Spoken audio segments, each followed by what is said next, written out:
Welcome to the White Collar Goon. You are witnessing the goon in action. All right, so for those who don't know or haven't been in the know, I like to travel.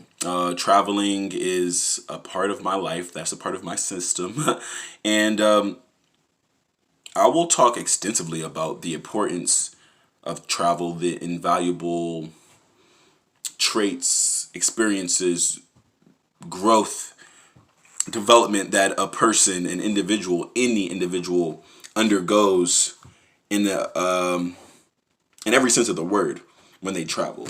All right, and I want to put that on the spectrum because it's not like, you know, in order for you to travel, that means you need to go to Reykjavik, Iceland, and go up a glacier.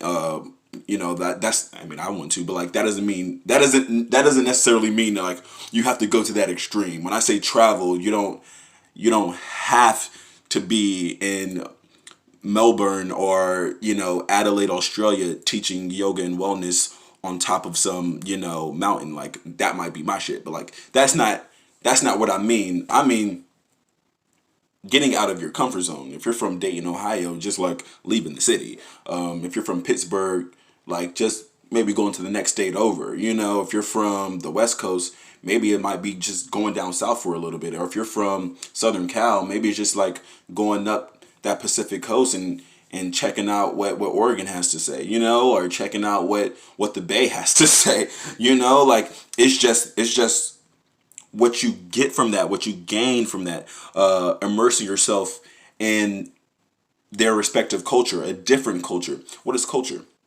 Angels of Politics, you talk a lot about culture. Culture is whatever it is that you do.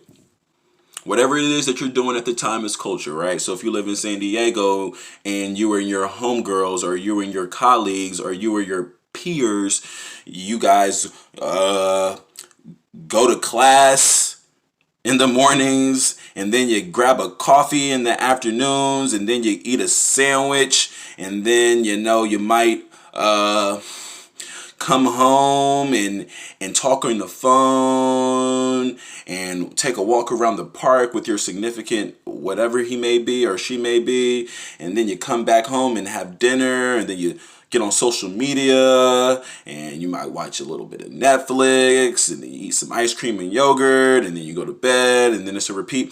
That's your culture. I mean, it's not like super abstract, because people might say, "Oh my gosh, like, you've traveled around the world and you lived in this place and you've done that, or whatever. So you must be hella cultured."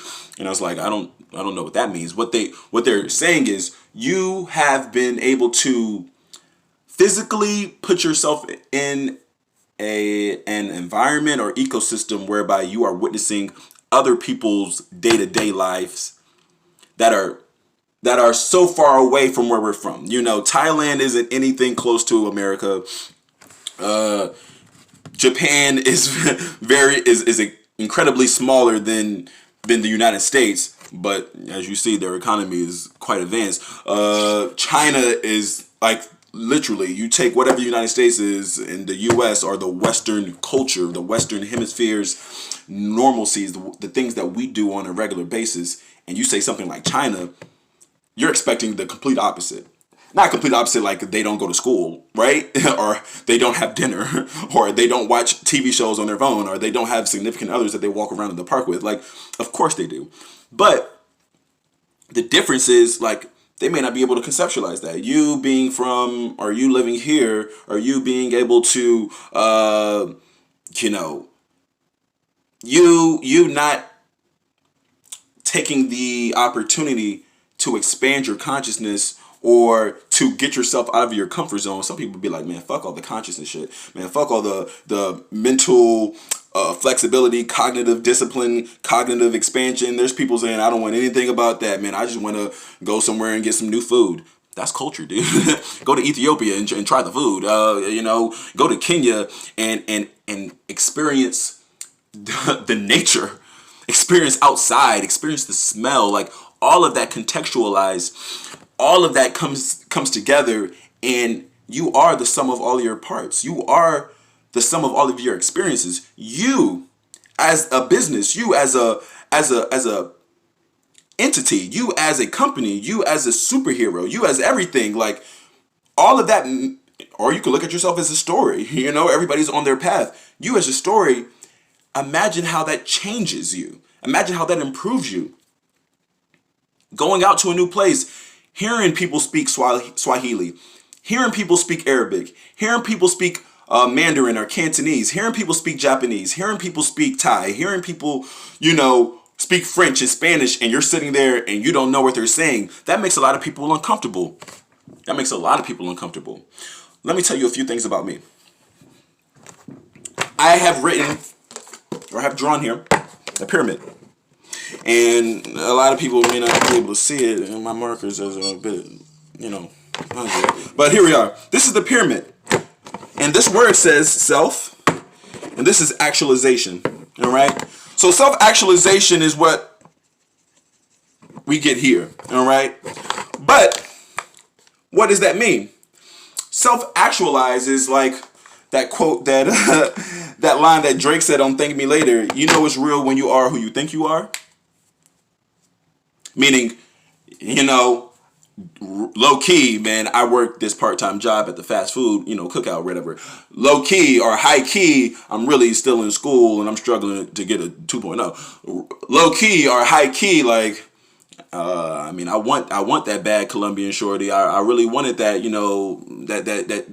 that super hot, girl that looked like, Nia Long back in 1993. Like, but on the real, I ain't got shit at the crib and I'm over here watching porn, right? So like self-actualization is, I want to be here.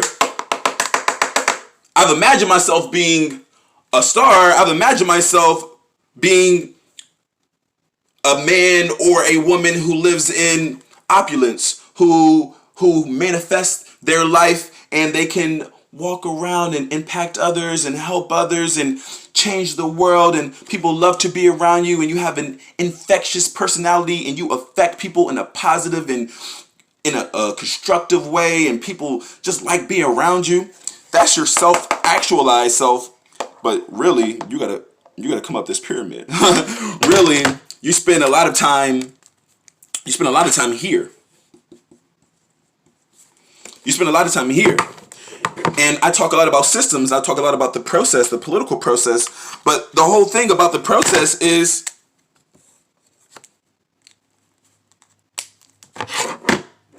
here and trying to get to here. That's the come up. That's really what I preach. And I'm not a preacher. That's really what I teach. And I'm not that good of a teacher. Like, this is the come up. That's self-actualization. It's not the fact that you're going to be on top and you're just the man or the woman on top of the hill or on top of the mountain and nobody can touch me because I have I have a lot of money, or I have a beautiful wife, or I have a beautiful whatever, and I have a nice house, or I have a beautiful husband, or I have a beautiful whatever, or I have the great job and whatever. Like, no, that's not self-actualized. That's not self-actualized. The process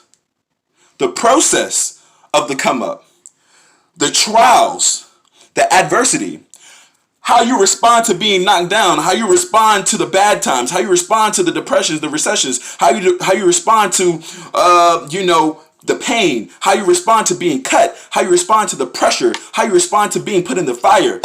That's the self-actualization. That's how you self-actualize and realize, who am I really? Boom. That's who am I for real? Do you understand? Like, a lot of people, listen, I've met a lot of people who are one way when things are good. Let me say that again.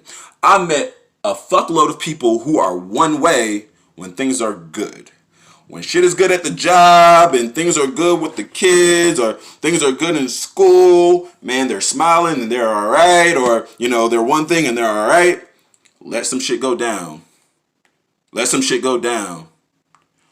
That person who was just together, that person who was calm with you, the person who was smiling with you, they find out that, oh man, something's happened with their jobs, or something might be happening with their health, or, somebody cheated on them, or somebody said something bad things to them. And then they break the fuck down. Lose their shit. And that's not a bad thing. The reason why a lot of people can't handle negative situations is because they haven't been in the process or in the process of cultivating constructive or beneficial habits. They're not achieving, or they're not trying to come up and achieve their self-actualized state. All right? They've been comfortable. They've been here. They've been here. And the reason why you're so comfortable here is because, I'm going to be all the way real with you. The reason why you're so comfortable here is because this is where most of your friends are. Most of the people you come across with know, or they don't know, that there's a self-actualization pyramid, but most people don't realize that they're down here. Their mentality is down here. The mentality is down there. As soon as you start changing your mind, then you start to ascend. And you start to rise.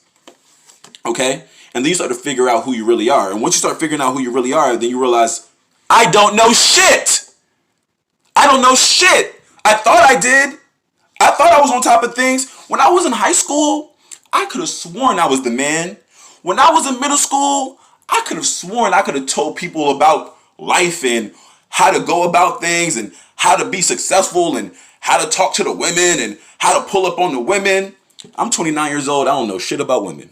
That's why I have this platform, so I can speak to them and so we can learn and so we can understand each other and so we can have a constructive dialogue, so we can have discourse, so we can have political discourse about sexual politics.